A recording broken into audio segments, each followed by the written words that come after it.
예, 이 세션 토론은 현재 이 경인행정학회 회장을 역임하고 계시는 이용환 박사님께서 좌장으로 진행을 해드리겠습니다. 이용환 박사님께서는 이 도시행정, 도시재정, 그 다음에 지방분권화에 관해서 수십 년간 연구를 해오셨고, 그 다음에 한국지방재정학회, 한국자치학회 등에서 왕성한 연구활동을 하고 계시며 현재 경기연구원 공정사회연구실장을 역임하고 계십니다.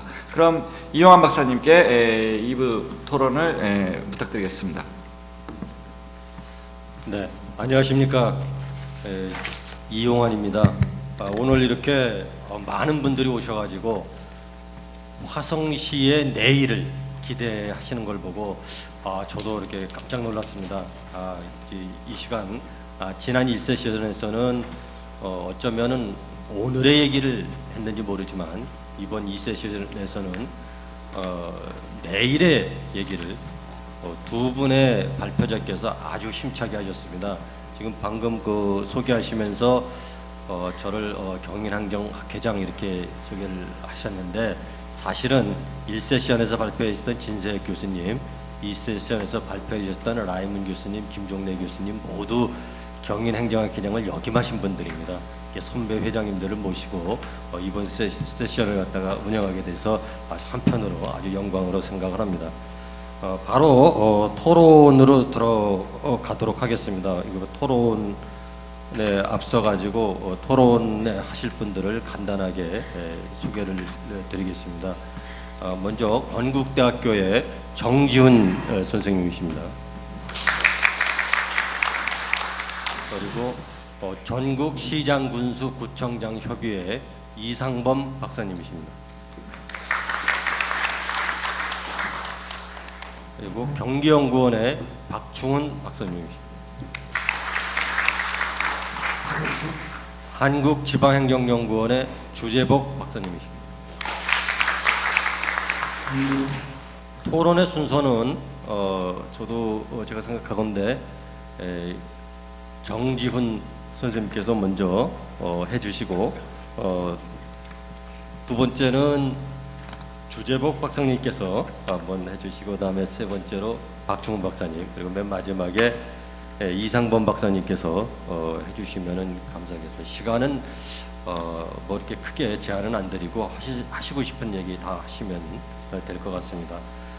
다만 한 가지 제가 좀 더 정을 드리면, 기왕의 100만 도시 내일 2025년을 상정을 하고 있고, 또 오늘의 얘기가 아닌 내일의 얘기이기 때문에 그런 점을 좀 감안하셔가지고 좀 더 꿈 같은 화성 시민들이 얼마나 더 행복할 수 있을까, 그런 점을 고민하시면서 좀 토론을 해주시면 감사하겠습니다. 그럼 먼저 정지훈 선생님께 좀 부탁드리겠습니다. 예, 안녕하십니까. 저 건국대학교에서 책임연구원을 하고 있는 정지훈입니다. 사실 이거 지금 이 심포지엄 토론을 부탁을 받았을 때 굉장히 좀 고민을 많이 했었습니다. 그래가지고 다른 고민이 아니고, 제가 이 건국대학교로 옮기기 전에 바로 올해 초까지 저 용인시에서 근무를 했었습니다. 그래서 화성시는 지금 이제 70만을 바라보고 계시지만, 용인시는 아시다시피 지금 현재 외국인 인구 포함해서 100만을 넘었습니다. 이제 내국인 인구가 한 98만 정도 돼서, 지금 우리 좌장을 맡아주신 이용환 교수님께서 말씀을 주셨지만, 화성시는 100만을 바라보는 게 아주 먼 미래의 일일 것 같다고 생각하시지만, 그게 곧 닥칠 일이십니다.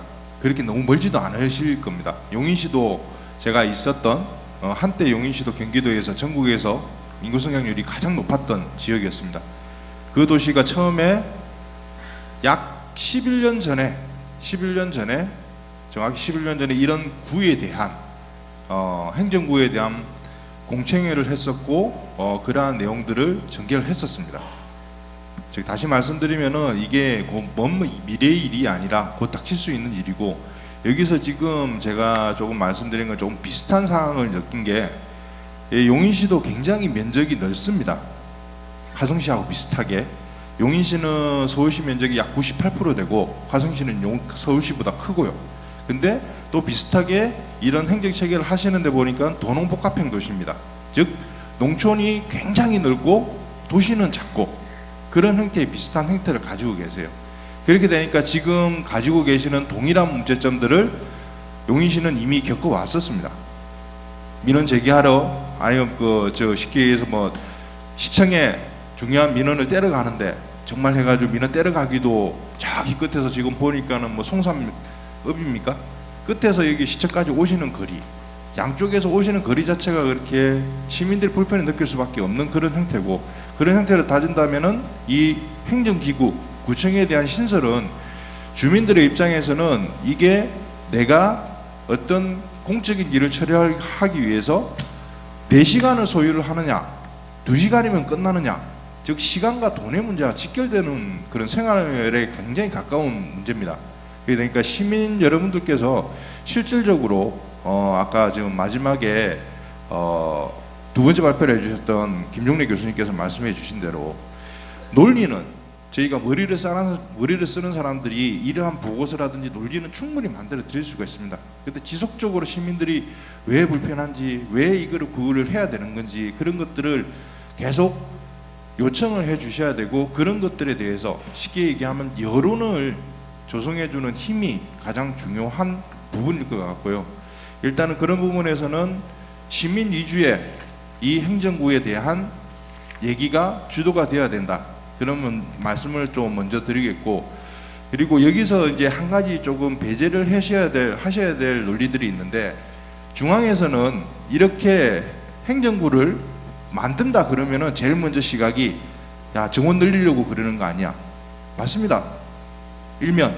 왜냐하면은 지금은 계속 행정기구 얘기가 국 단위 얘기가 되는데, 구가 만들어지면은 한 구당 해가지고 최소 과가 5개에서 7개가 들어갑니다.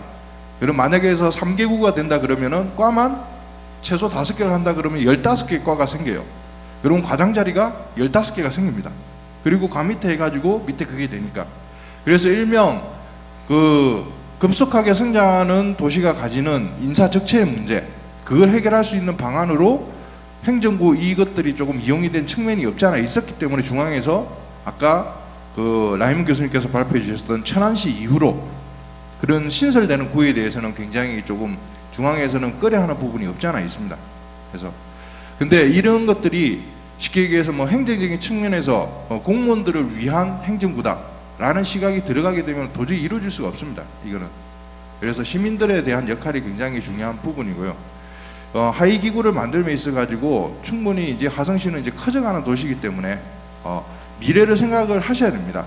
그리고 지금 현재 도농복합시로서 농촌 지역이 굉장히 거대한 면적을 가지고 있고, 거기에 따른 시민들의 불편들, 그런 것들이 지속적으로 제기가 돼야 되고, 그리고 지금 아시다시피 이제 동탄이라는 큰 신도시가 생기면서 인구가 급작스럽게 지금 유입이 되고 있습니다. 그렇게 되니까 용인시도 지금 현재도 겪고 있는 문제 중에 하나가 급격하게 성장한 도시지역의 이전 화성에서 출생하신 분들이 아닌 유입 인구로 인해서 화성에 대한 어떤 애향심이라든지 그런 게 없고, 그렇게 되니까 지역 내 화성시 내에서 이제 각 도시지역과 농촌지역까지 갈등이 생길 소지는 분명히 있습니다. 이런 것들이 이제 그런 것들을 어떻게 이제 슬기롭게 해결할 수 있느냐, 이런 것들을 하나의 이런 행정구를 만드는 이런 법제적인 요소에서 하나 단초를 잡으셔가지고 서로 내일이다 이렇게 구분을 짓는 게 아니라 서로 이제 편하기 위해서 시민들이 그런 식으로 이제 화합을 할 수 있는 그런 형태로 또 운영하는 것도 좀 중요한 부분인 것 같습니다. 그리고 지금 오늘 그 발표에서 조금 핵심 키워드가 된 것 중에 하나가 책임 없는 동제였는데요. 이게 책임 없는 동제를 하니 안 하니, 그리고 뭐 복지부에서 뭐 복지 허브동 뭐 그렇게 생겼는데, 하나 지금 이건 조금 놓치시는 부분이 있는데, 지역발전위원회에서 최근에 해가지고 아직도 되고 있는 게 주민자치회라는 게 있습니다. 주민자치회 모델을 한번 잘 보셔야 되는데요. 주민자치회가 처음에 지바리에서 그렇게 말을 하면서 단계가 있습니다. 단계가. 주민자치회 최종 단계는 동의 행정 공무원을 없애는 게 최종 단계입니다. 주민자치회. 즉 주민들이 스스로 자치회를 만들어서 그 지역의 일을 주민들이 알아서 하라라는 게 이제 마지막 최종 단계예요. 그 중간 단계에서 동장이나 그런 사무장들은 공무원이 들어가는 거고 그게 이제 중간 단계입니다. 근데 마지막 최종 단계는 그런 거 없이 주민들이 하는 거거든요. 그렇게 되니까는 책임 운명동제에 대한 제도도 그렇지만은 지금 행정자치부에서 하고 있는 주민자치회라든지 그 밑에서 자치적인 측면에서 해가지고 주민을 하는 어떤 제도적인 것들을 어떻게 접근을 하고 있는지에 대한 것도 조금 봐두실 필요가 있으실 것 같습니다. 그래서 책임 운명동제에 대한 포커스가 너무 집중이 돼서 주민자치에 대한 얘기들이 좀 안 나오셔가지고 제가 그쪽은 약간은 말씀을 드렸습니다. 제가 너무 시간을 많이 썼는지 모르겠는데 제 토론은 이 정도로 하겠습니다. 감사합니다. 네, 감사합니다. 네, 주재복 박사님 부탁합니다. 예, 반갑습니다. 저는 한국지방행정연구원에서 현재 우리 연구원에도 상생협력지원센터가 있습니다. 그래서 상생을 잘 하는 의미에서 만들었는데 그 센터 제가 소장을 맡고 있는 주재복입니다. 혹시 우리 연구원에 대해서 잘 모르시고 제가 간단하게 한번 소개를 드리면은 우리 연구원은 이제 우리나라 국책연구원이 많은데 그 중에서 국가와 지방자치단체가 공동으로 출연해서 이제 운영하는 유일한 이제 연구원입니다. 그래서 저희들은 이제 각 우리 전체 광역 시도에서 다 출연을 하고 있다는 말씀을 드립니다. 그다음에 토론은 일단 두 분 발표자들께서 잘 정리해 주셨기 때문에 제가 중복되지 않은 범위 내에서 제가 알고 있는 간단히 말씀드립니다. 먼저 토론에 앞서서 제가 상당히 좀 의미 있는 게 있는데 제가 옛날에 이제 화성시가 인구가 50만이 안 됐을 때 한 10년 전 되겠죠, 그죠? 그때 제가 거기 화성시가 50만 대비 이제 행정기구 및 조직 운영 어떻게 할 것인가에 대해서 제가 그때 연구 책임자로 연구를 한 적이 있습니다. 한 10년 만에 다시 이제 인구 100만 대비를 하는 거 보니까 확실히 화성시가 엄청나게 발전을 하고 있구나 이런 걸 또 느끼면서 상당히 또 제가 그래서 상당히 오늘 또 의미 있는 자리에 와 있지 않나 이렇게 생각을 드리고 일단은 제가 여기서 두 분의 발표를 들으면서 가장 중요한 것이면서 좀 안타깝게 생각한 게 하나 있는데 물론 이제 여기서 보시면은 책임 운명 동제라든지 행정구를 어떤 걸 할 것인가에 장단점에 대해서는 잘 논의가 되어 있는데 사실은 제가 이제 작년에 거기 책임 운명 화성시 책임 운명 동제에 대해서 제가 이제 화성시랑 공동으로 연구를 했는데 잘 돼 가다가 막판에 좀 이렇게 입이 좀 꼬여서 잘 안 돼서 저도 안타깝게 생각하는데 일단은 이게 제가 생각에는 책임 운명 동제를 하려고 하다가 잘 안 된 이유가 사실 이게 책임 운명 동제가 법령의 근거가 사실 없습니다. 행자부 행정자치부에서 시책으로 추진하다 보니까 위에 장관이나 차관이 바뀌고 이렇게 되면 또 시책이 바뀌어버리고 이렇게 되면 이제 없기 때문에 결국은 이제는 이게 책임 운명 동제보다는 그건 이제 법령에 명확하게 나와 있는 50만 이상이면은 행정구를 설치할 수 있기 때문에 이 법에 의해서 앞으로는 좀 강력하게 행정구를 설치해 달라고 중앙정부에 강력하게 이야기해야 될 것 같다는 그런 생각입니다. 물론 이제 그 과정에서 화성시뿐만 아니고 시민 사회 단체라든지 다양한 협력적인 네트워크를 잘 구축해서 이걸 좀 강력하게 하면은 행정구를 설치하는 것은 크게 어렵지 않을 것이라고 그런 생각이 듭니다. 생각이 들고 그다음에 이제 오늘 지금 이 세션의 중요한 이슈가 이제 만약 화성시가 이제 100만이 되면은 어떻게 할 건가 문제인데, 오늘 이제 100만이 되면은 사실 제일 좋은 것은 제가 생각해 광역시가 되는 게 제일 좋습니다, 사실은. 그죠? 근데 이게 광역시로 되는 것은 상당히 매우 이제 정치적인 이슈일 뿐만 아니고 이것이 또 100만이 되는 도시가 많다 보니까 그럼 또 광역이 너무 많아지는 거 아니냐, 뭐 이렇게 하다 보면은 또 지방행정 체제를 개편하자, 그리고 도를 없애자 이런 얘기 나올 수 있고 상당히 복잡한 문제이기 때문에 어제는 아이명 교수님께서 말씀하신 바와 같이 이 광역시로 가는 문제는 상당히 좀 어려울지 않나 이렇게 저는 개인적으로 생각이 듭니다. 그래서 결국은 이제 100만 이상의 시가 광역시가 아니라 거의 광역시에 준하는 여러 가지 이제 사무를 수행할 수 있도록 그렇게 해야 된다고 생각합니다. 그렇게 하려면은 물론 이제 지방분권 특별법에는 일부 이제 약간의 100만 이상의 대도시가 할 수 있는 이 사무들이 있지만 이것보다는 결국 근본적으로 이제 100만 이상 대도시가 준광역시의 기능을 수행하려면은 지방자치법에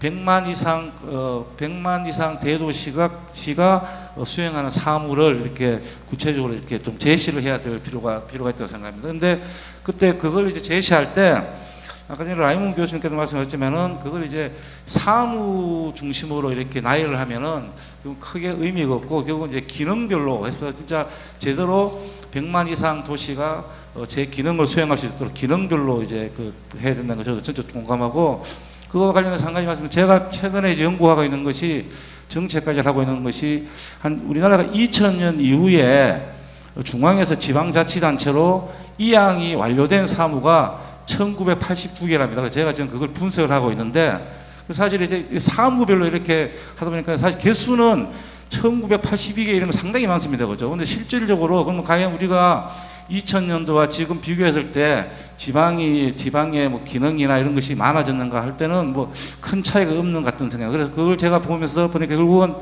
이제 사무를 지방으로 이양하든지 아니면 뭐 100만의 대도시한테 줄 때는 결국은 사무 단위가 아니고 기능 단위로 이렇게 해서 이양을 해야 이것이 효과도 있고 또 지역 주민에게 미치는 또 그것도 되지 않을까 이렇게 생각해서 그것도 하나 중요하게 말씀을 드리고 그 다음에 또 하나 이제 라이몬 교수 말씀하셨지만 이게 하성시 저도 맨날 하성시에 관련해서 연구를 하다 보면은 하성시가 인구는 계속 급격하게 증가하는데 여러 가지 제약 조건 때문에 중앙 정부의 법이라든지 뭐 규정 때문에 공무원 수를 많이 늘리지를 못합니다 사실. 그러다 보니까 이게 당장히 이제 공무원들이 애로사항이 있는데 이것도 결국은 우리가 만약에 아까 전에 김용희 교수 말씀했던 대로 70만에 대비해서 구를 3개를 만들면 또 구가 만들어지면은 별도로 또 정원을 충분히 확보할 수가 있습니다. 그 규정상. 그래서 그렇게 되면 아마 공무원 수는 좀 지금보다는 상당히 많이 늘지 않을까 생각합니다. 그 다음에 재정과 관련해서는 라이몬 교수님께서 좋은 말씀하셨는데 결국은 이제 이게 지방 재정이 제대로 되려면은 지방 소득 소비세 이런 것을 좀 대폭 확대해서 사실은 지방에서 실질적으로 운영할 수 있는 이거 지방세 비율을 대폭 늘려야 되는 그런 측면을 좀 해서 그것도 차체 이제 특히 이제 대도시들이 좀 연합을 해서 그런 주장을 해줬으면 좋겠다는 이런 생각이 들고 마지막으로 김종래 교수님께 되게 좋은 말씀해 주셨는데 저희들이 이제 뭐 구청 입지 뭐 이런 거를 이제 연구를 많이 하다 보면은 상당히 그 과정에서 엄청난 갈등이 많이 생깁니다. 그래서 지금부터 이제 구청이 아직 정해지지 않았지만 미리 준비한다는 차원에서 구청 입지와 관련해서 주민들의 의견을 충분히 수렴하고 해서 구청 입지를 할 때 갈등이 없이 좀 원만하게 구청이 설립되기를 되는 방안을 좀 강구했으면 좋겠다는 말씀을 드리겠습니다. 이상 저는 말씀 마치겠습니다. 감사합니다. 네, 감사합니다. 예, 박충훈 박사님 부탁합니다. 네, 경기연구원에 근무하고 있는 박순입니다. 저희 연구원은 이제 아무래도 경기도에서 출연해서 만든 연구원이라서 저희 항상 이런 그 경기도 내 인구 100만을 맞이할 준비가 되어 있는 여러 도시들에 대해서 항상 관심이 있습니다. 우리 화성시도 그렇습니다만 수원시, 성남시, 용인시, 그다음에 고양시 이런 데가 전부 다 이제 인구 규모들이 급격하게 늘어가는 곳이라 평소에 이제 그런 지역들의 문제에 대해서 관심을 가지고 있는 차에 마침 이제 우리 화성시도 이제 곧 인구 100만 시대를 맞을 그런 상황에 놓여 있으신 것 같고 그 다음에 지역에 따라서 조금 편차는 있습니다만 상당히 도시화가 진전된 지역도 있고 그렇지 않은 지역도 있는 이런 지역적인 문제라든가 이런 것들에 대해서도 화성시 내부에서 아마 많은 그 고민과 관심을 가지고 계실 거라고 생각이 됩니다. 그래서 이제 이 자리에서 이제 오늘 행정체계에 대한 그 좋으신 말씀들을 많이 해주셨는데 중복되는 말씀은 제외하고 저는 이제 일단은 자치 권한을 이제 어느 정도로 확보할 것이냐 이거는 사실은 이제 화성 시민 여러분께서 좀 많이 고민해 보셔야 될 문제다라는 생각입니다. 예를 들어서 이제 자치라는 것은 거기에 상응하는 책임이 따른다는 말씀을 또 해드리고 싶은 게, 많은 자치 권한을 받게 되면 또 많은 걸 스스로 해내야 됩니다.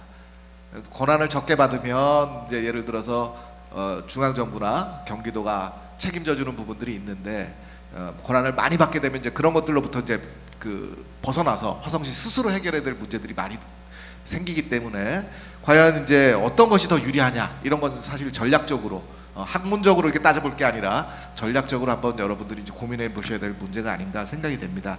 예를 들어서 이제 광역시라든가 뭐 직통시라든가 특례시라든가 여러 가지 용어들이 나옵니다만, 각각에 해당되는 역할에 따라서 화성시가 스스로 부담해야 될 비용과 뭐 이런 것들이 생겨납니다.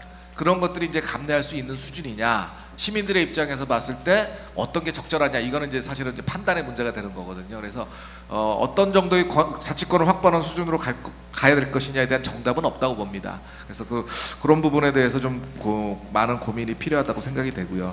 두 번째는 이제 사실은 지역적으로 봤을 때 행정국의 설치는 좀 필요한 게 아닌가, 저는 그렇게 생각을 합니다. 화성시가 워낙 면적이 넓다 보니까 뭐 지역 내에서 이제 생활하시는 분들의 입장에서 볼 때 행정 서비스를 받는 게 사실은 그렇게 용이한 측면은 많이 이제 불편하실 거라는 생각은 듭니다. 그래서 이제 그런 것들을 고려해서 적절하게 행정 서비스를 시민들에게 편하게 제공해 줄 수 있는 방식으로 적절한 권역을 구분하고 거기에 따른 뭐 서비스 방식을 개편하는 것은 이제 좀 필요해 보이지 않나라고 생각이 됩니다. 다만 이제 앞에서도 이제 말씀을 이제 많이들 하셨습니다만, 행정구를 설치하고 이렇게 될 때 이제 구청의 입지라든가 이런 것들은 또 지역 내에서 또 다양한 논의가 있어야 될 필요성은 있다라고 생각이 됩니다. 다만 이제 이런 과정에서 저는 이제 고민해 봐야 될 게, 이제 행정구역의 문제도 행정구역의 문제입니다만, 사실은 화성시가 지역 격차에 대한 문제도 이제 고민을 같이 해야 되는 게 아니냐, 이런 생각도 해봤습니다. 왜냐하면 뭐 잘 아시겠습니다만, 도시화된 지역과 그렇지 않은 지역의 격차가 이제는 화성시도 이제 곧 그 문제가 심각하게 떠오르게 될 겁니다. 그랬을 때 과연 도시화된 지역과 그렇지 않은 지역 간의 밸런스를 어떻게 맞춰줄 것이냐, 화성시 내부적으로 그런 것들을 어떻게 접근을 해 나가고 그런 것들을 개발이나 또는 발전을 시킬 전략들을 수립해 나갈 것이냐, 이런 것들이 굉장히 중요한 화두로 떠오르게 될 것이라는 생각이 듭니다. 그래서 그런 것들을, 그러니까 다시 말해서 지역의 특화 발전 전략과 더불어서 행정 서비스 제공을 위한 그런 체제의 개편도 같이 맞물려 가야 되는 게 아니냐. 그래서 단순하게 우리가 이제 행정 체제 개편해 가지고 기존의 뭐 시청의 조직과 구청의 조직과 이런 것들만 생각할 것이 아니라, 화성시가 앞으로 어떻게 발전해 나가야 되느냐 하는 그 방향에 맞춰서 행정 서비스도 같이 개편되어야 되는 게 아니냐라고 생각이 듭니다. 그런 측면에서 본다면은 사실은 이제 우리가 이제 행정 서비스를 할 때 시청의 위치와 구청의 위치 이런 것들도 그런 전략에 따라서 이제 해볼 수 있다라고 생각이 되고요. 마지막으로는 이제 저희는 이제 우리가 이제 행정 체제 개편 논의를 하면서 자꾸 이제 공무원 수 얘기를 하게 되는데, 사실은 이제 이쪽으로 안 좋은 쪽으로 볼 게 아니라, 왜 행정 체제를 개편해야 되느냐, 결국은 시민들한테 서비스를 편하게 제공해 준다는 그런 방침에 의해서, 원칙과 목표에 의해서 논의가 자꾸 진행되어야 된다고 생각이 됩니다. 공무원 수를 느리느냐 안 느리냐, 이건 저는 별로 중요한 거라고 생각이 안 들고요. 그리고 예를 들어서 이제 특례시 이상으로 가게 될 경우에는 사실은 공무원 수 늘어난다 하더라도 일반직 공무원 늘어날 가능성은 저는 거의 없다고 봅니다. 뭐 잘 아시겠습니다만, 창원시 같은 경우도 특례 사무를 받는데 그중에 제일 걸림돌이 되는 사무가 뭐냐면 소방 관련된 사무입니다.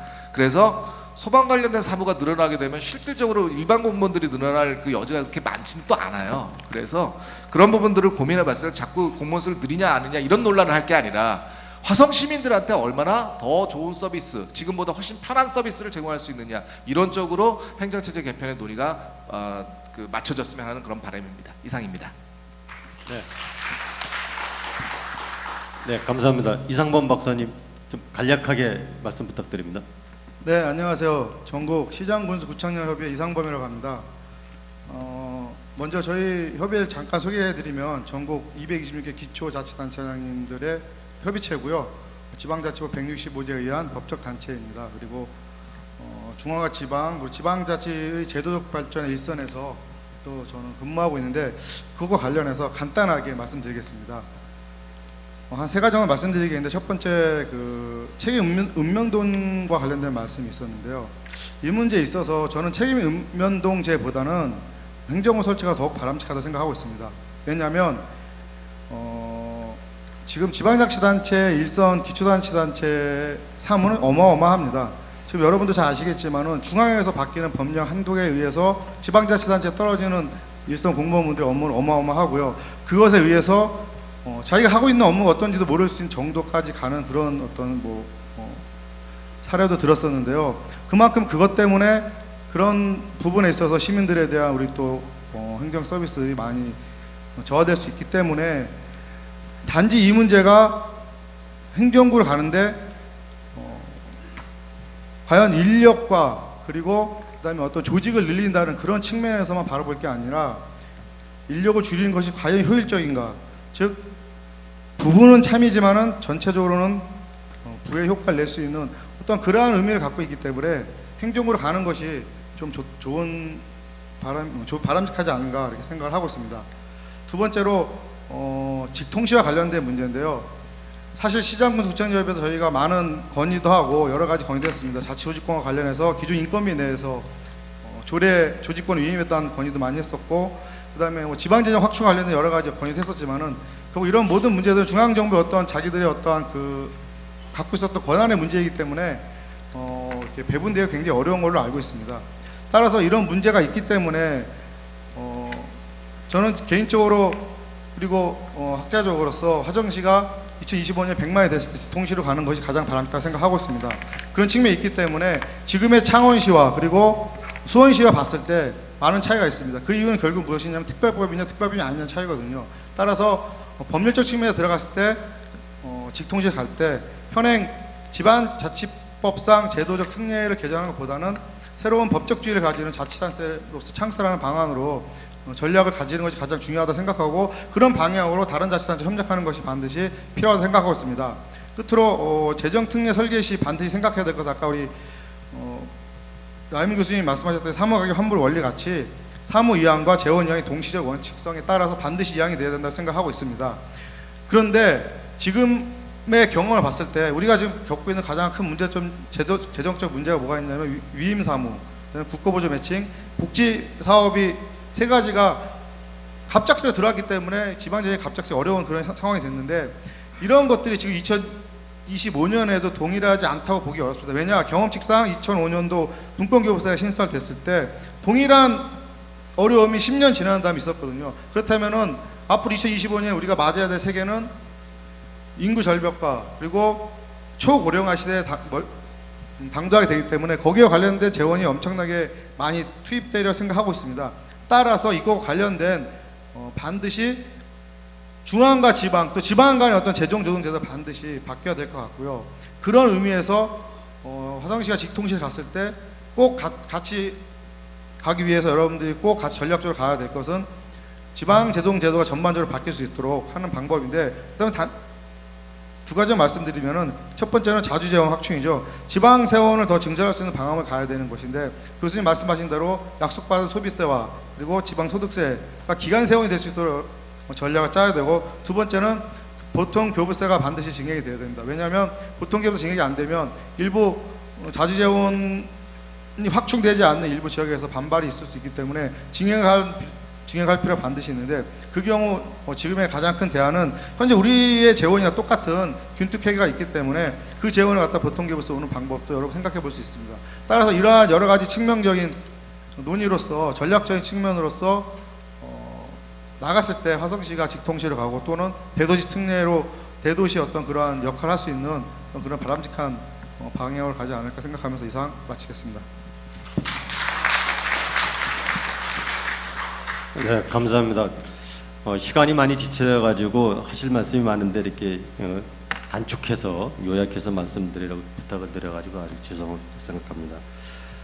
시간이 많이 지났지만 그래도 오늘 발표하신 두 분께 어쩌면 결론이 될 수 있는 질문을 제가 사회자로서 드리고자 합니다. 그래서 한 말씀씩만 답변을 좀 부탁드리겠습니다.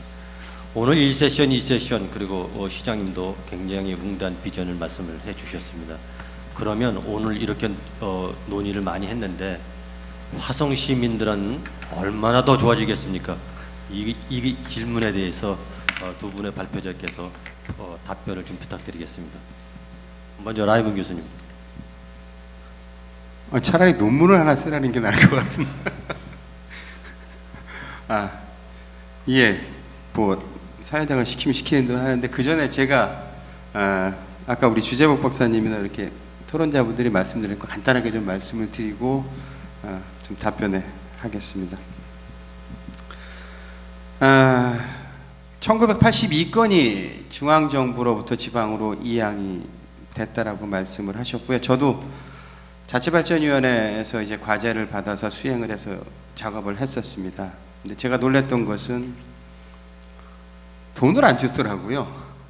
돈을 안 줬어요. 그래서 왜 돈을 안 줬냐 그랬더니 중앙에선 돈을 줬다라고 얘기를 하고 지방에다 물어보니까 지방은 안 받았다고 하더라고요. 그래서 제가 농담 삼아서 뭐라고 했냐 그러면 배달 사고다.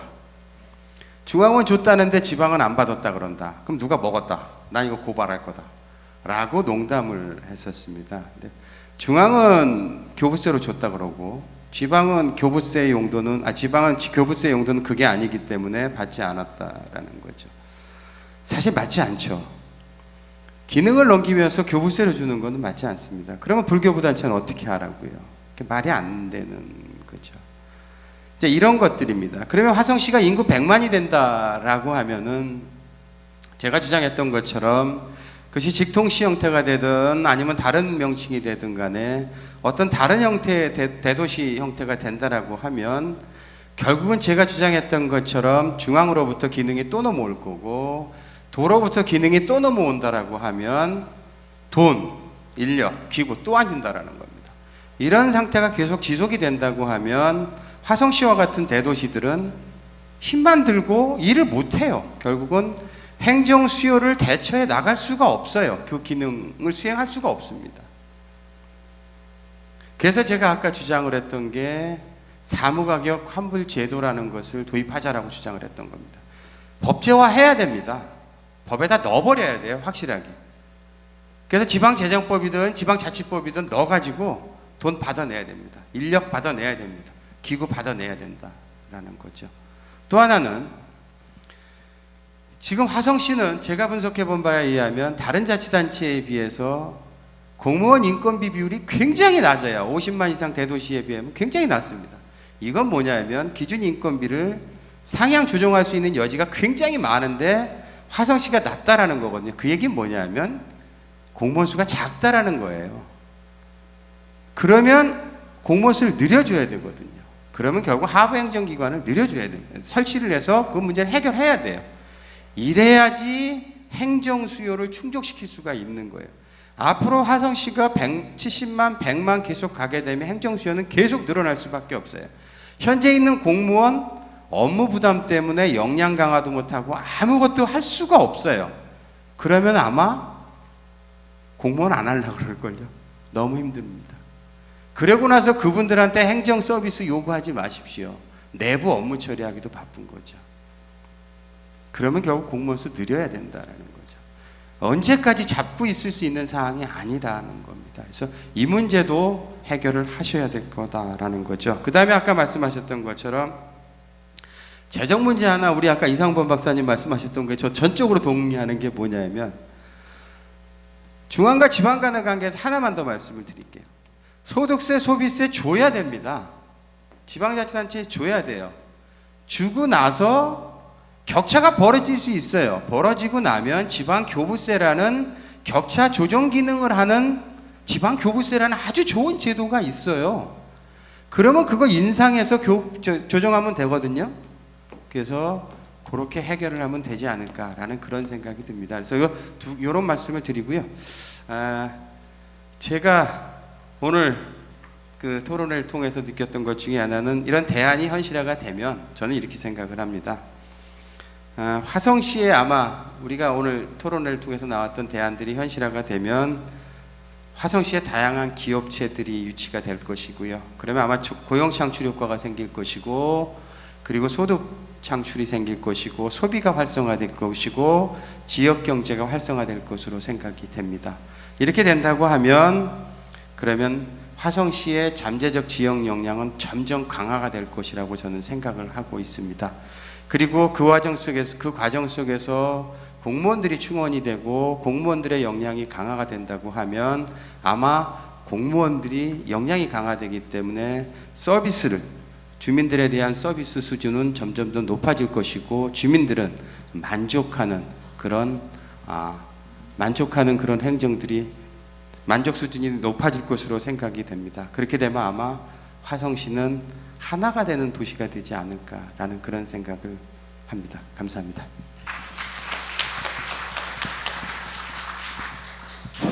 예, 두 번째 발표를 했던 김종래 교수입니다. 오늘의 심포지움이 아마 사소한 일일지는 모르지만 많은 사람들의 가슴 속에 100만 화성시를 위한 그런 꿈을 만들어주지 않았을까 생각을 합니다. 지방자치나 행정체제에 관한 많은 얘기들이 있을 수 있고요. 또 많은 논의들이 있을 수가 있습니다. 그런데 제가 볼 때 지방자치의 동력은 여러 가지가 있습니다. 여러 가지가 있는데 결국 그것을 완성시켜 주는 것은 시민들의 열정이고 프라이드입니다.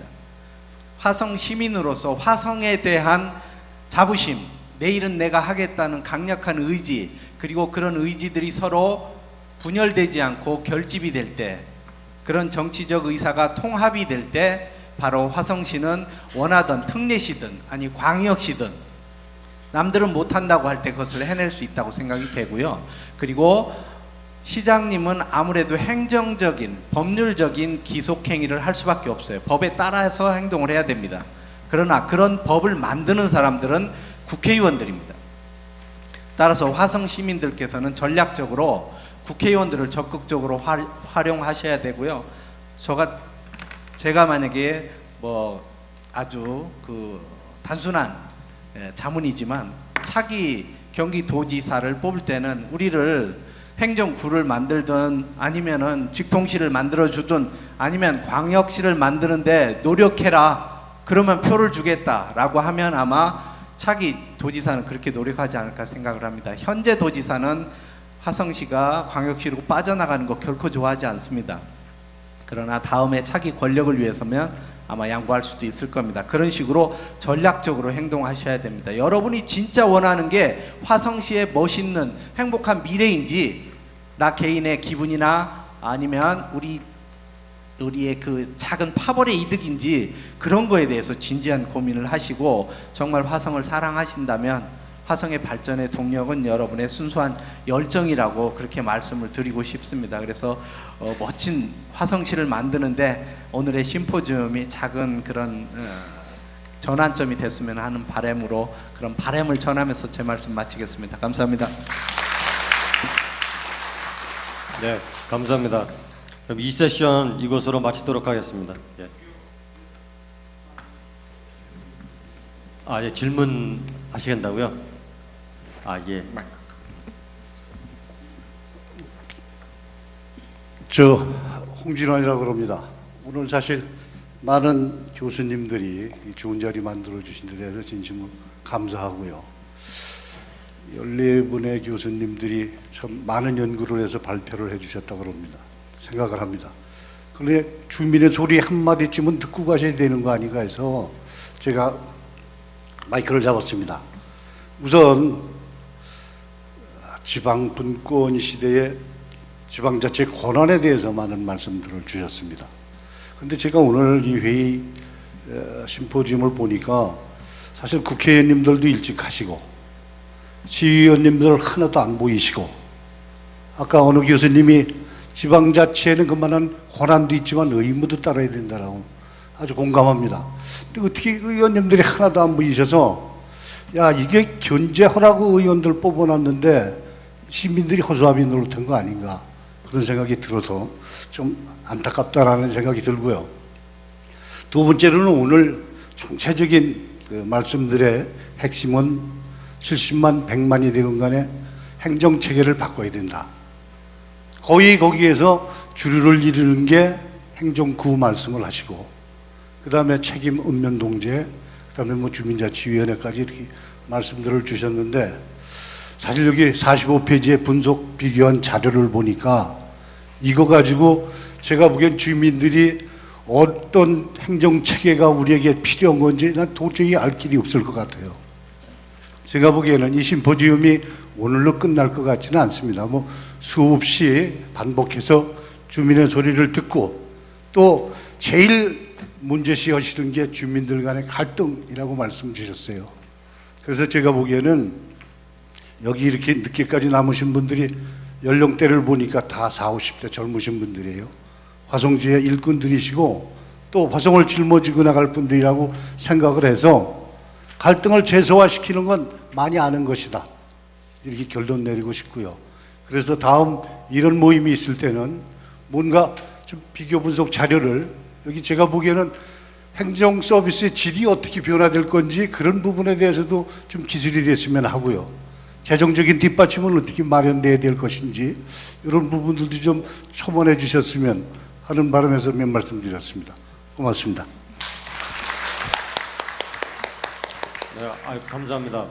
혹시 또 시간이 많이 지났습니다만은 또 이제 마지막이다 생각하시고 한 말씀 꼭 하셔야 되겠다고 하시는 분 계시면 기회를 드리겠습니다.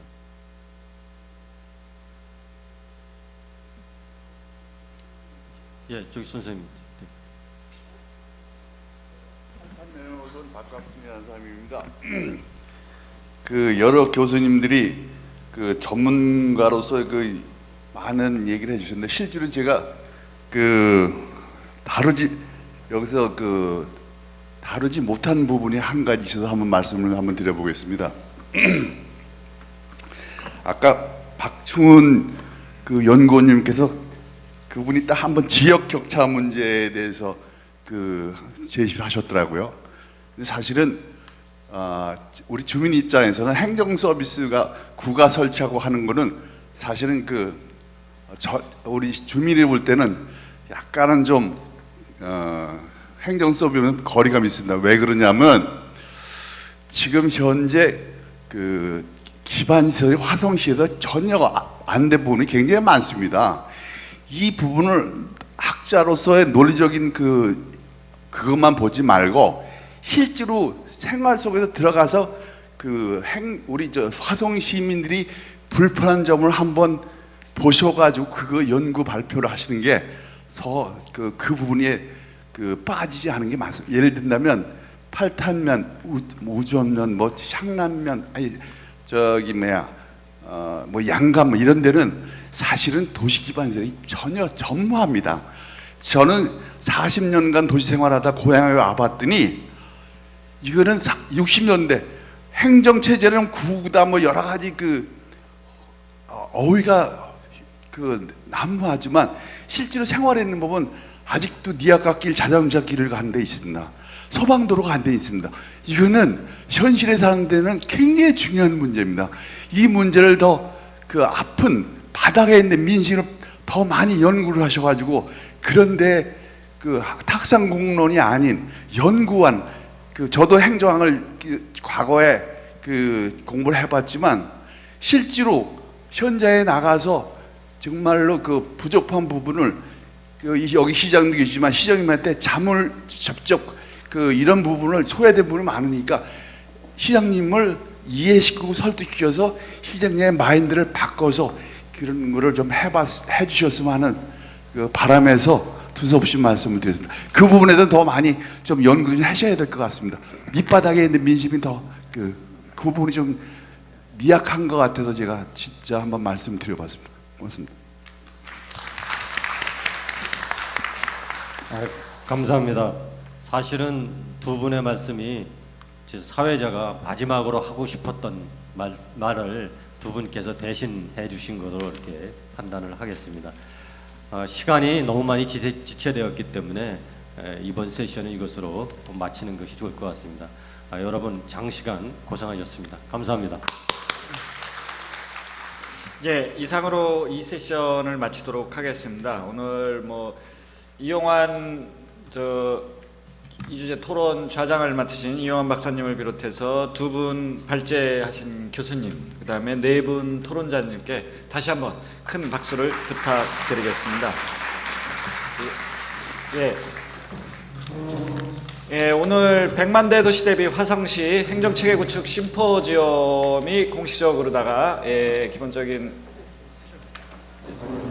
제가 끝내기 전에 이해를 좀 구해야 될 일이 있어서요. 같은 마음으로 오늘 주제 발표해 주시고 또 사회를 봐주신 이용환 회장님부터 우리 학자님들께 큰 박수 한번 다시 한번 주시고요. 지방 재정이나 행정 체제에 대해서 조금 이해가 좀 넓어지셨나요? 근데 좀 희망이 보이십니까? 저는 안 보이는데요. 국회 지방재정법 특위라는 게 꾸려져 있어요. 여러분들이 정말 고생해 주셔가지고 애써 주셔가지고 기구가 꾸려져 있는데요. 전혀 기능을 못해요. 6개 시 위주로 266개 지자체가 있는데 이번에 지방재정에 큰 피해를 본 6개 시 위주의 국회의원들이 주동이 돼서 해요. 딴 도시 관심 전혀 없어요. 조금 전에 학자님들이 특례시니 뭐니 막 얘기를 하셨는데 이거 절대 전혀 될 수 없는 일이에요. 화성 혼자의 문제입니다. 화성 혼자의 문제. 정부에서 야 너 화성들 정말 얼마나 아프냐, 너 큰일 났다, 내가 어떻게 챙겨, 절대 안 합니다. 자기 보신이 우선이죠. 그래서 화성이 10년 후에 5년 후에 구로 간다, 특례시로 간다, 이거 다 포기하셔야 돼요. 이렇게 되면 돼요. 말씀드렸듯이 지방분권 자치가 굉장히 중요한 시대가 됐습니다. 중앙회기화의 시대는 이미 끝났어요. 우리나라가 조금이라도 좀 발전하고 경쟁력을 제고받으려면 이제 성장 위주의 정책은 한계가 왔어요. 말씀드렸잖아요. 1%도 성장 못해요. 일자리 안 생깁니다. 그럼 지방 스스로의 경쟁력을 제고받고 효율을 높이는 방식으로 가야 되는데 한꺼번에 털어야 돼요. 한꺼번에. 화성만 해주십시오. 수원만 해주십시오. 나 몇 군데 해주십시오. 절대 안 됩니다. 이재호 특임장관, 전 특임장관을 얼마 전에 행사장에서 좀 뵀어요. 그 당의 공약이 이런 공약이에요. 100만 대도시급으로 46개로 전국을 재편한다. 도급을 없앤다. 중앙정부와 지방정부를 스마트하게 연결하고 재정과 권한을 내려준다는 게 그 당의 핵심 공약이에요. 전체 틀에서 봐줘야 돼요. 그래서 제가 그런 제안을 좀 했어요. 이재호 장관님 참 좋은 고민을 해주신 것 같습니다. 국가를 리빌딩하는 차원에서 이거 고민해줘야 돼. 지방행정구역 전체를 다 보는. 근데 수도권에 도시화로 돼 있는 기반시설이 다 돼 있는 데는 걱정 없습니다. 100만이 돼도 되고 150만이 돼도 되고 웬만한 지위와 권한만 부여하면 행정이 가능할 것 같습니다. 근데 복합사무를 하는 도농복합시에 대해서는 50만급으로 낮춰도 될 것 같습니다. 그런 다양성을 고민하고 전체 제도를 틀 안에서 이걸 재편하지 않으면 우리 시 뭐 해주세요, 니네 시 뭐 해주세요, 절대 안 합니다. 저는 오늘 이 세미나를 갖는 것은 여러분들의 이해를 구하는 것 또한 있지만 이제 정말 좋은 정부, 그런 공약을 내거는 정부, 교육에 대해서 미래 교육을 얘기하는 정부, 대립과 갈등, 전쟁이 아니라 평화, 상생, 발전을 얘기하는 정부, 우리 미래 청년들에게 희망을 줄 수 있는 공약을, 실질적인 공약을 내낼 수 있는 정부, 그런 정부 만들어 주셔야 돼요. 그렇지 않으면 이 논의는 아까 교수님들 말씀 주셨죠. 10수년 전에도 했고 그 전에도 했고 그 전에도 했어요. 각자 시마다 아픔과 힘듦과 괴로움이 있어요. 각자 것이 더 아프게 느껴지는 거죠. 저 중앙에서 봤을 때는 자기네들 행정하기 편하면 좋은 거예요. 시시콜콜 화성을 대변해서 안행부 차관이 국회 들어가서 아니면 청와대 들어가서 이거 해결해 주십사, 절대 안 합니다. 우리 국회의원님들이 아시죠? 그래도 두 분은 왔다 가래도 가셨어요. 절대 국회 조직 만들어서 이걸 근본적으로 혁신하지 안 합니다. 여러분들이 여기에 대한 생각을 깊게 해주시고 그 틀에서 고민을 해주십사 하고 전 사실은 자리를 만들었어요. 모두에도 말씀드렸죠. 큰 결심을 하고 있어요. 교육적인 면에서도 미래교육을 화성이 제안할 생각이에요. 대권 후보들, 소위 여당은 제가 모르겠고 야당 후보들은 다 오시기로 했어요. 저희 이음터 개관식 때 2월 달쯤이면 다 오시기로 했어요. 최소한 국가 원수가 되려면 대한민국 미래교육이 이렇게 가야 된다라는 정도의 공약은 하셔야 될 거 아닙니까? 오십시오 했어요. 우리 이음터에서 만들어놨습니다. 했습니다. 마찬가지로요. 화성의 이런 아픔들이 딴 도시가 똑같이 겪고 있는 것도 있고 안 겪고 있는 것도 있어요. 이제 우리가 고민해야 할 차례예요. 근본적으로 국가를 리빌딩할 수 있는 고민을 해주셔야 돼요. 아까 그 어떤 지역의 균형 발전이요. 우리 홍진환 의장님 그 남양 인구 얼마 정도 되죠? 25,000. 25,000에 제가 500억짜리 문화센터를 짓고 있어요. 다 지었습니다. 표를 생각했으면 그 500억 동탄에 제가 투자했을 거예요. 이 화산동에 투자했을 거예요. 안 했습니다. 팔탄면 면청사 새로 지어드렸어요. 비봉면청사 새로 지어드렸고요. 양간면청사 이제 거의 다 지어갑니다. 그거 어떻게 선택했는지 아세요? 정남면청사 시작할 때 어떻게 됐어요? 300만 원짜리 땅에다가 짓기 쉬운 데다 막 지어버렸어요. 기배동 청사 마찬가지죠. 지능구역 100만 원도 안 하는 땅들이 많아요. 시간이 좀 걸렸죠. 여러분들이 동의해 주셨어요. 지자체에다 맡겨놓으면 스스로 결정해요. 고민합니다. 소통합니다. 말씀드렸듯이 저희가 안타까운 것은 국가 차원에다 요구하면 안 되지만 또 마찬가지예요. 내 집 앞에 제일 급한 거예요. 우리 집 앞에 도로가 언제 뚫리는가가 제일 급한 겁니다. 근데 시에서는 인구를 안 따질 수 없어요. 예산을 안 따질 수 없어요. 합리적으로 하려고 노력은 해요. 근데 내 아픔이 제일 크다 보니까 항상 아쉬운 거예요. 동탄에 너 투자 다 했지 않냐? 저 안 했어요. 화산동에 다 했지 않냐? 소방도로 안 뚫어줬어요. 제가 자란 동네인데도. 여러분들과 상의했고 선택했어요. 근데 그런 일들이 지자체에 맡겨놓으면 그나마도 그렇게 돌아가요. 그래서 그 참여형 도로 합시다 제가 했잖아요. 참여형 도로 합시다. 제 선택권이에요. 제가 만약에 소방도로 뚫고 도시계획도로 뚫으면 제가 결정하면 다 뚫을 수 있어요. 근데 한 건을 제가 제 위주로 하지 않았어요. 여러분들이 협의해 주십시오. 이 시민의 전체 세금을 쓰는 거니까 합의해 오십시오. 제일 합의가 많이 된 동네부터 제가 길 뚫어 드리겠습니다. 그 노력들을 해 주셔야 돼요. 그 노력은 안 하면서 시에서 이거 빨리 안 해낸다 하면 안 돼요. 동탄에는 실제 분양가에 다 포함이 됐어요. 문해산태 비용이든 도로 뚫는 비용이든 기반시설 들어간 다 분양가에 포함이 그 사람들이 내고 들어온 거예요.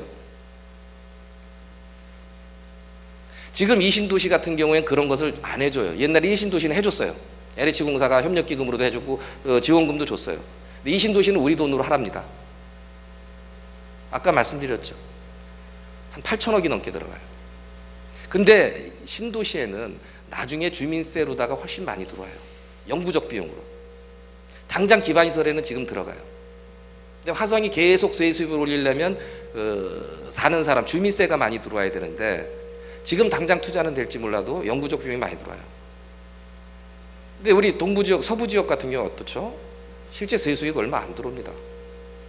제가 1,200억 이상을 농업 예산으로 써요. 근데 국가가 하는 교부단체 관리를 어떻게 하냐면 군청 이런 데 있죠. 인구 5만도 안 되는 이런 동네. 이런 동네 문화센터 지면 나라에서 돈 줘요. 이거 지라고. 거기에 관리하는 비용을 공무원이 관리를 해요. 그러면 직영한다고 운영비까지 또 줘요, 국가에서. 근데 우리는 공무원 수가 없으니까 위탁을 나갈 수밖에 없어요. 위탁 나가면 이 운영비를 시세금으로 줘야 돼요. 샅샅이 뒤져보면 어마어마하게 불합리해요. 감당이 안 됩니다. 각자의 이해관계를 절대 다 조정할 수 없어요. 해서 정말 새로운 정부는 국가의 미래를 위해서라도 전체적인 행정의 틀을 다시 고민할 수 있어야 돼요. 조금의 서운함과 싫고 좋음은 있을지 몰라도 그래서 국가 경쟁력을 제고해야 됩니다. 4만 5천의 군이 필요하긴 하죠. 근데 거기에 무슨 인재가 그렇게 대단하겠다고 감사 담당관 뽑아야 되고 군수 뽑아야 되고 군의원 뽑아야 되고 참 그렇잖아요. 그래서 그런 틀을 오늘 정말 다양하게 이해관계 우리 화성시에 오셨으니까 화성시의 이해관계를 위주로 발표를 해주셨는지 모르겠지만 아마 지금 제 말에는 동의를 하실 거예요. 다시 재편하지 않으면 이 문제는 한 발짝도 못 갑니다. 국가 전체를 보고 행정의 틀, 구역의 틀을 만들어야 됩니다. 그러려면 여러분들이 눈 부릅떠야 돼요. 어느 정치 세력이 어느 대권 후보가 국가 발전을 심각하게 고민하고 약속을 지킬 수 있는 사람인지 이런 일들이 많아지면 저는 대선 공약으로 들어갈 수 있다고 봐요. 그래서 지방세제 개편의 안을 만드는데도 이것이 당장 이 정부가 그래 국회에서 만들어줬으니까 당장 실행하자라는 생각 기대 안 해요. 대신에 다음 정부 될 사람들이 그래도 대통령이 되면 이 나라의 발전을 동력을 어디서 찾을 건가에 대한 고민을 할 수 있게끔 계기를 만드는 자리가 됐다고 저는 생각이 들어요. 저는 실제 진짜 다 포기했어요. 매번 올라가서 매번 상의 드리고 매번 노력해봤지만 그분들의 자리가 우선이에요. 대통령 비서실에 잘못 지키면 자리 날아갈까 봐 한마디도 안 합니다.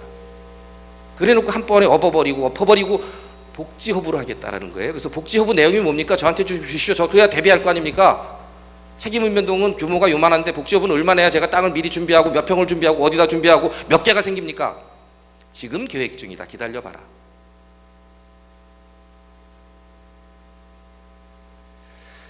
기대를 안 합니다.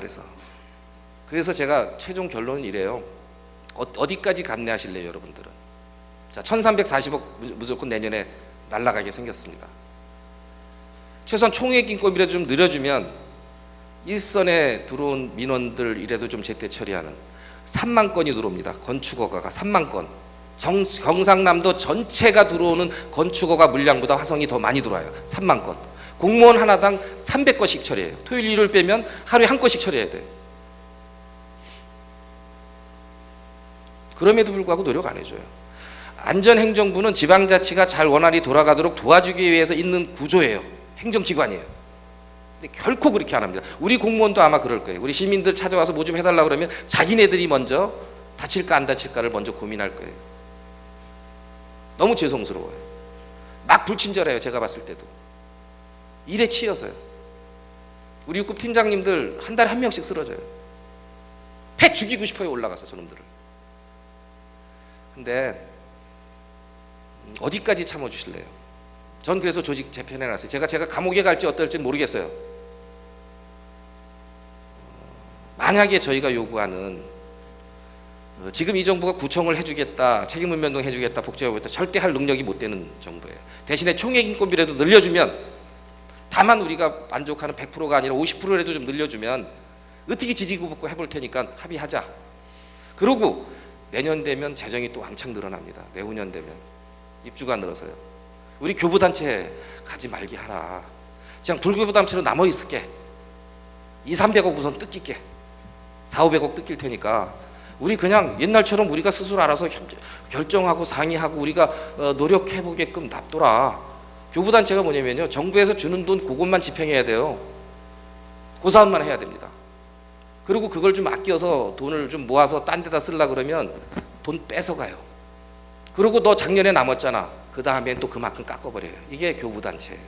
일하지 않는, 그래서 보도블럭 막 갈고 그러는 거예요. 근데 불교부단체는 우리 예산을 아끼고 쓰고 고민하고 이거를 여러분들 복지에 돌려줄 수 있고 새로운 사업에 투자할 수 있는 게 불교부단체예요. 안행부가 해야 될 일은 화성같이 멀쩡한 도시 망가뜨려서 교부단체로 해서 경쟁력 떨어뜨리는 게 아니라 딴 도시들 더 많이 지원해줘서 불교부단체를 많이, 경쟁력 있는 도시를 많이 만드는 게 국가가 해야 될 일이고 안행부가 해야 될 일인 거예요. 역행하고 있잖아요.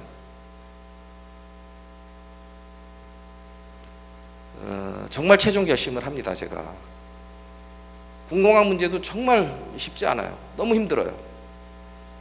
그럼에도 불구하고 당당히 맞설 생각이에요.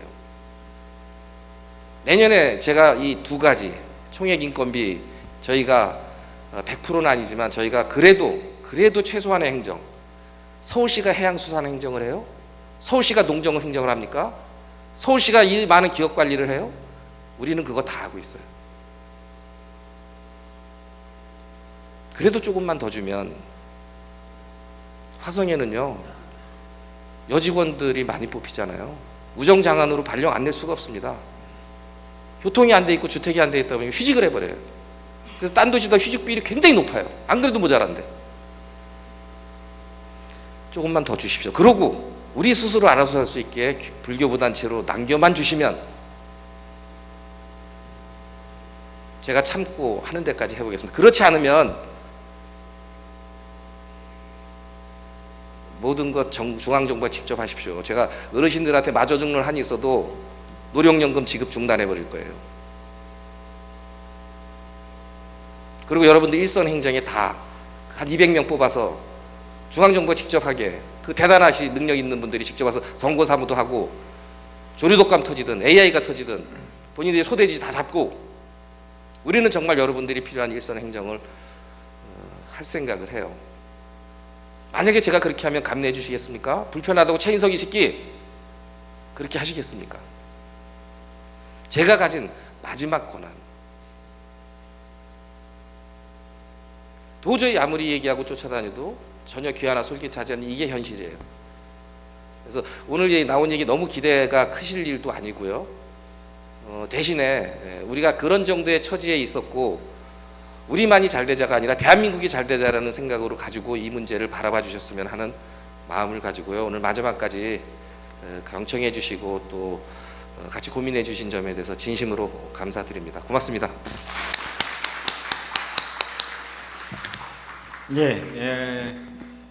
지방자치 발전에 대해서 이게 뜨거운 관심과 열정으로 인해서 행사가 예정보다 상당히 지연된 점 대단히 죄송하다는 말씀 드리겠습니다. 그리고 지금 앞서 시장님께서 직접 감사의 인사 말씀과 화상시에 나아갈 방향에 대해서 말씀해 주셨습니다. 장시간 동안 경청해 주시고 마지막까지 자리를 지켜주신 화성 시민 여러분께 감사의 말씀을 드리며 심포지엄을 마치겠습니다. 감사합니다.